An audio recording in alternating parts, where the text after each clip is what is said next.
मेरे ख्याल में तो किसी किस्म की कामयाबी नहीं है। एंडी पायक्राफ्ट वाली बात तो थी कोई नहीं। आईसीसी के कोड ऑफ कॉन्डक्ट में कहीं नहीं लिखा आप हाथ मिलाएं। माफी क्या है, वो तो सब गप्पे लगा रहे थे। कौन सी माफी है? बॉलिंग करें, बैटिंग पहले करना। आपकी वैसे आउट ऑफ फॉर्म बैटिंग है। पाकिस्तान को थोड़ा तगड़ी बॉडी लैंग्वेज जाना पड़ेगा इंडिया के खिलाफ। प्रेशर तो हमेशा हमारे ऊपर होता है, वो तो प्रोफेशनल साइड है। बात होगी एशिया कप की, तो ग्रुप मैच में मुत्तहिदा अरब अमारात को शिकस्त देने के बाद पाकिस्तान फाइनल 4 में पहुंच चुका है।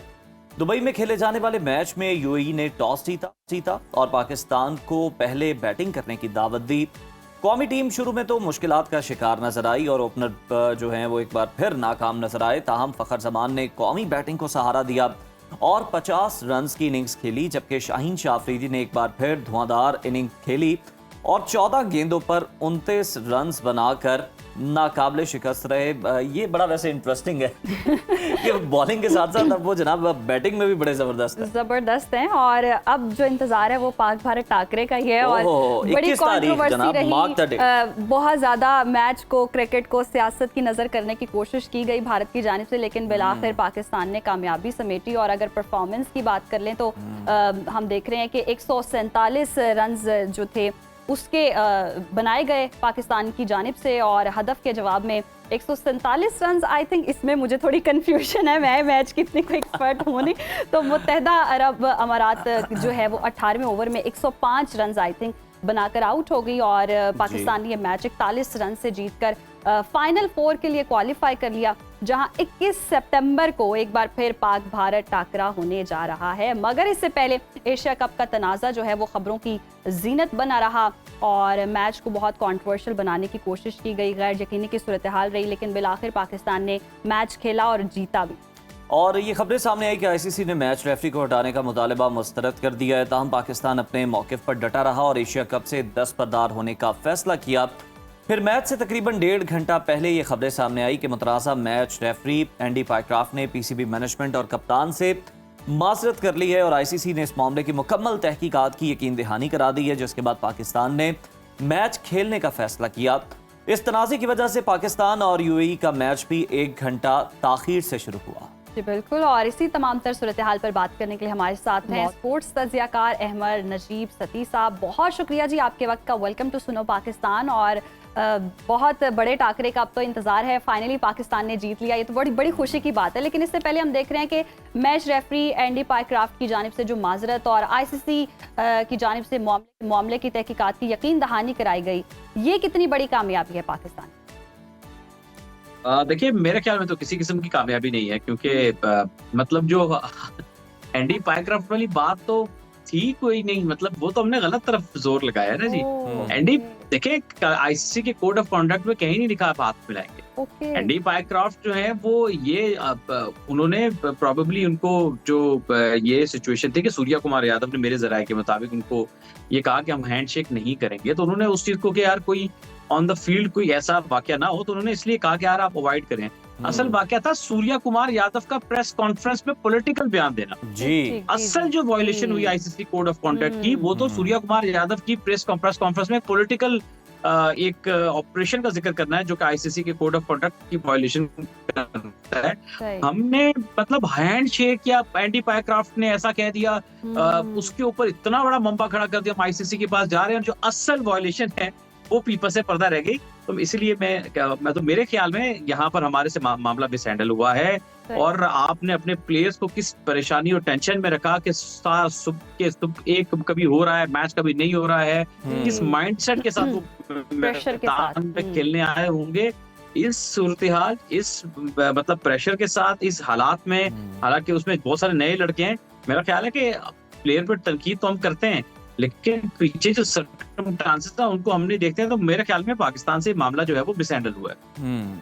ठीक है अमर, ये आपकी राय है, लेकिन अगर देखा जाए अमर, हर चीज कोड ऑफ कंडक्ट के मुताबिक तो नहीं चलती। कुछ रिवायात होती हैं, कुछ एथिक्स होते हैं, स्पोर्ट्समैन स्पिरिट जो है वो शो की जाती है। शायकीन आपको देखने आए हैं, तो आप भी जनाब कोई अच्छा मैसेज दे रहे होते हैं, आप भी खूब बेहतर जो है वो इस तरह का अखलाक का मुजाहरा कर रहे होते हैं एक दूसरे के साथ मिलते हुए, तो इस सब का भी तो पास रखना चाहिए।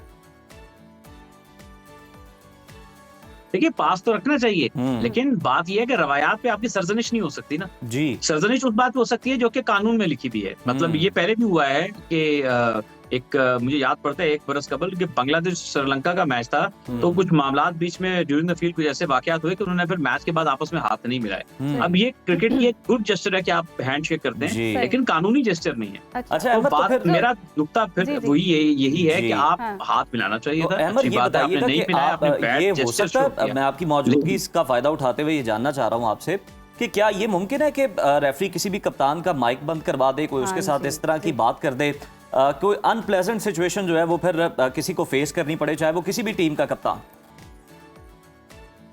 माइक बंद कर देके रेफरी ने एक अनप्लेजेंट सिचुएशन को अवॉइड करने की कोशिश की है। मैं वही कह रहा हूँ कि हमने इस मामले को गलत तरफ ले गया ना। अब देखिए, हम सारों का सारा जोर किस चीज पे है 2-3 दिन से कि माइक प्रॉक्टर ने ऐसे कह दिया। वो मसला छोटा है, वो ऐसी बात है ही। चलें बड़े मसले की बात कर लें। अब ये पाकिस्तान जो फिर मुतालबा कर रहा है कि जी पाकिस्तान अब ये भी मुतालबा कर रहा है कि भारतीय कप्तान सूर्य कुमार यादव की जो जानिब से गुफ्तगू की गई है उस पर जुर्माना किया जाए, तो क्या भारतीय कप्तान के खिलाफ अब इस हवाले से कोई एक्शन होगा? कुछ भी नहीं होगा। आपने अपना केस ही कमजोर किया है। आप देखिए आपका क्या हुआ, देखिए आप सब ये नोट करें, आपने उस चीज पर जोर लगाया जो कि लगाने वाला ही नहीं था। एंडी पायक्रॉफ्ट की जो माफी क्या है वो तो सब गप्पे लगा रहे थे। कौन सी माफी है? माफी क्या होती है जी? माफी तो ये होती है आप आके वर्बली बोले, आप बोलते हुए दिखाए थे। आपने सुना है कोई माफी मांगते हुए किसी को? और दूसरी बात है कि माफी मांग भी ले तो वो मुद्दा नहीं। फिर अच्छा अहमद, चले एक सिचुएशन आपके सामने है। अब सूर्य कुमार यादव ने तो चले जो कहना था वो सियासी बयान उसने दे दिया पहलगाम से मुताल्लिक। अगर अब पाकिस्तान की जानिब से कोई कप्तान जो है वो ये बात कर लेता जाकर जाफर एक्सप्रेस हमले के हवाले से या फिर गजा या फलस्तीन के हवाले से, तो भी आईसीसी कोई जुर्माना नहीं करेगा, कोई कार्रवाई नहीं करेगा? देखिए, मेरा जो कहने का मकसद ये था कि आईसीसी में जाहिर है कि इंडिया का होल्ड है, तो मुझे नहीं लगता, मैंने उस तनाजुर में कहा कि वहां पे कोई मुझे सूर्य कुमार यादव को कोई मुझे जुर्माना कहते हुए दिख रहे हैं, करते हुए दिख रहे हैं। मुझे ऐसा लगता है यानी ये एक तरह से एतराफ ही है ना दोहरे मेयार का कि अगर यहाँ से कोई बयान आया तो फिर तो कार्रवाई लाजमी है आईसीसी की तरफ से।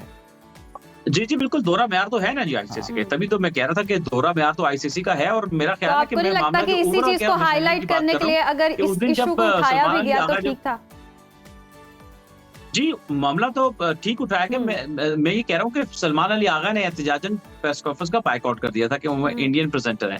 मेरा ख्याल है कि यहाँ पे आपने ग्राउंड लूज कर दिया। वहां पर अगर आप सलमान अली आगा प्रेस कॉन्फ्रेंस के लिए जाते तो वहां पे उनको जवाब उसी प्रेस कॉन्फ्रेंस में दे सकते थे। और कॉन्टेक्स्ट ये था कि आपके प्लेयर ने बोला तो हमने जवाब में ये बात कही है। जब आपने ग्राउंड खुला छोड़ दिया और आप गए नहीं और उसने जो चाहा वो जाके कह गया, तो मैं इस सारे सिनेरियो में कह रहा हूँ कि आईसीसी का दोहरा म्यार तो है, लेकिन हम भी तो उसका जवाब दे सकते थे वहीं पे प्रेस कॉन्फ्रेंस में जाके, लेकिन हमने ग्राउंड खुला छोड़ दिया। तो इसलिए थोड़े इस मामलात पे एक तजुर्बा चाहिए। हालांकि नवीद अकरम चीमा बड़े सीनियर मैनेजर हैं, बहुत काबिल आदमी है, लेकिन मुझे ऐसा महसूस होता है कि इस सब में हम इससे बेहतर कर सकते थे एज अ रिएक्शन। हम इससे बेहतर कर सकते थे। चले परफॉर्मेंस की अब बात कर लेते हैं पाकिस्तान की। तो पाकिस्तान ने यूएई को 41 रन से शिकस्त दे दी, मगर ओपनर साइम अयूब मुसलसल नाकाम नजर आ रहे हैं। इस नाकामी की वजह क्या है, क्यों नहीं चल पा रहे हो? अच्छी, अब रिपीट कीजिएगा, आपकी आवाज बीच में आ नहीं रही थी तो मैं सुन नहीं पाया। मैंने पूछा कि जो पाकिस्तान की परफॉर्मेंस की अगर हम बात करें, बिलाखिर चले उन्होंने शिकस्त तो दे दिया यूएई को, लेकिन ओपनर जो साइम अयूब है वो मुसलसल नाकाम नजर आ रहे हैं। उनकी नाकामी की वजह क्या है? देखिए, यहाँ पे रोल रिवर्स हो गए। साइम अयूब में वो बॉलर बन गए, शाहिन अफरीदी बैट्समैन बन गए। तो मुझे ऐसे लगता है कि इनके नंबर भी रिवर्स कर देते चाहिए आपस में। नाकामी बस ये वजह है कि आपके प्लेयर जो हैं वो, मुझे ऐसा लगता है साइम अभी भी उससे तैयार प्लेयर नहीं है इंटरनेशनल क्रिकेट पे। उनका सॉफ्ट डिसमिसल है, कभी सामने कैच पकड़ा दिया, कभी हल्का सा बॉल स्विंग हुआ तो खड़े खड़े आउटसाइड एज हो गया। तो मतलब बहुत ही बेबी डिसमिसल साइम अयूब के मुझे देखने को मिल रहे हैं।